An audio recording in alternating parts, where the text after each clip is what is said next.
Hey everyone, this video is for people that are planning on applying for an employer-sponsored green card. So people that are planning on getting a green card by having a full-time job offer in the United States through the PERM process. In particular, in this video, I want to talk about some red flags that a Department of Labor officer or adjudicator may pick up on when somebody is going through one of these cases. I think this is going to be a very beneficial video. So again, if you're planning on applying for an employer-sponsored green card, if you're an employer planning on sponsoring somebody for their green card by giving them a job offer, I think you're going to find this video valuable. So let's get into it.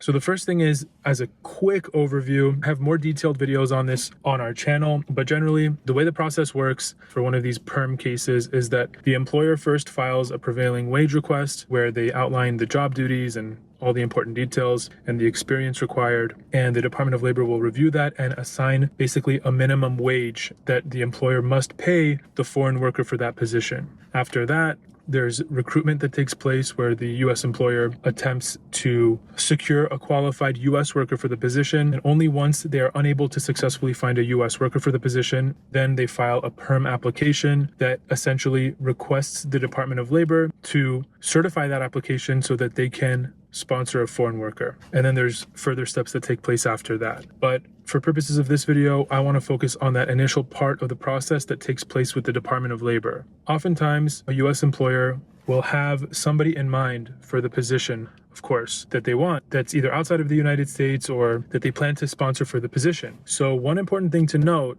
is that you, as the employer, cannot structure a role around the qualifications of the individual that you plan to sponsor for the green card. This has to be a real bona fide job opportunity, and you're not supposed to basically craft the role around the skill set of the person. So let's say that you're a US employer and you're planning on sponsoring somebody for a green card by giving them a job offer. And let's say that this person happens to be an accountant, and you happen to be looking for an accountant for your company. But in addition to being an accountant, let's say that this person also happens to speak Mandarin and also, just to give a crazy example, happens to have their license to train people on how to scuba dive. You as the employer cannot say, oh wow, I have a genius idea. I'm gonna come up with this role for a Mandarin speaking accountant that's also gonna give scuba diving lessons. To structure the role based on the skill set of the person that you plan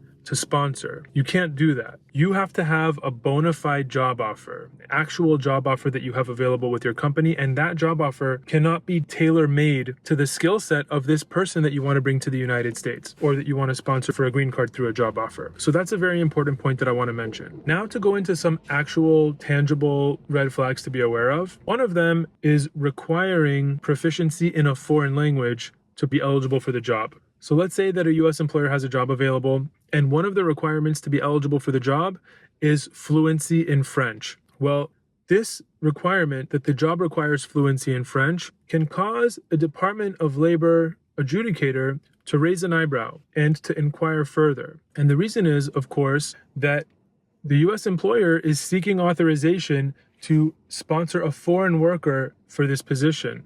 And presumably, the foreign worker has proficiency and fluency in a foreign language. And the Department of Labor wants to make sure that the U.S. employer is not just looking for a way to limit the pool of qualified U.S. applicants. So as we discussed earlier in this video, after the prevailing wage process, the U.S. employer has to do recruitment. They have to do various recruitment activities, such as posting their ads in a newspaper, notifying the public about the position that they have available. And the Department of Labor wants to make sure that this language requirement, this requirement that the position requires somebody that speaks French, is not just to limit the pool of qualified U.S. applicants to have an easier time to get approved to sponsor this foreign worker. So generally, foreign language requirements can be somewhat of a red flag.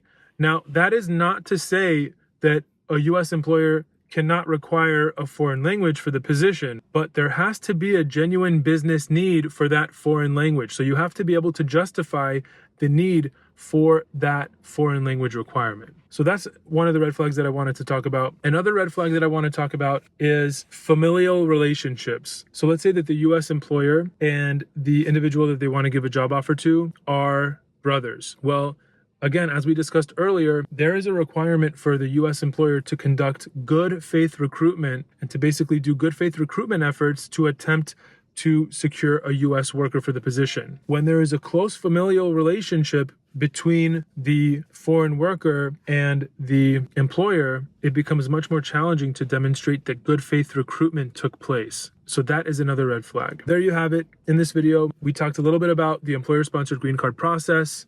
We talked about how US employers cannot tailor-make a role for the individual that they have in mind for the position. And we talked about how there are some red flags regarding language requirements and close familial relationships. Another important point that I want to mention is that the employer-sponsored green card process, this PERM process, can be highly technical, and it's an area where an experienced immigration lawyer can really help you with how you craft the job duties, how you basically go through these various highly technical steps of the process. So it is one of those aspects of immigration law where someone can really benefit from working with a qualified immigration lawyer. So that being said, thank you so much for tuning into this video. As always, if you know anybody that can benefit from this information, please feel free to share this video.